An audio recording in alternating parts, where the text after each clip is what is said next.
मागं आपण पोखरणला स्फोट केले ना, त्याला अमेरिकेने सांगितलं आम्ही तुमच्यावर सँक्शन्स टाकतो म्हणून. मग टाकले सँक्शन्स आम्ही. आमच्यावर काय सँक्शन्स टाका नाहीत तर टाकू नका, काही फरक पडत नाही कशाचा इथे. परंतु ती तशीच सँक्शन्स एकूण लावतात.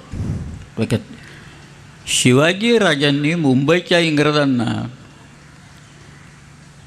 काय फसवलं असेल, फार मजा केली त्यांनी. एक त्याची तुम्ही इंग्लिश रेकॉर्ड्स ऑन शिवाजीमधली पत्र जर का काढून पाहिली, ओळीनं लावली, मला एक सारखं बिल ऑफ एक्सचेंज असं एक टर्म यायला लागलं.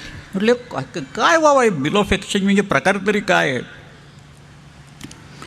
तो एकदा बघावा म्हणून मी ती सगळी पत्र एकत्र केली आणि अक्षरशः गोष्ट उभी राहिली माझ्या डोळ्यासमोर की शिवाजीराजांनी राज्याभिषेकाच्या नंतर त्यांनी मुंबईच्या इंग्रजांच्याकडनं तांबं घेतलं होतं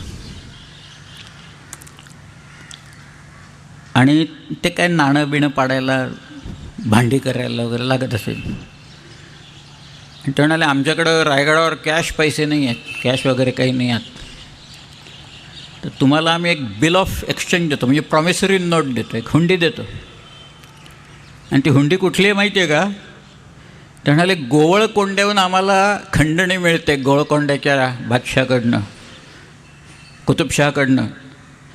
तर तुम्ही हा कागद घ्या, तिथं आमचं ऑफिस आहे गोवळकोंड्याला, तिथं कागद दाखवला की तो तुम्हाला पैसे देऊन टाकेल.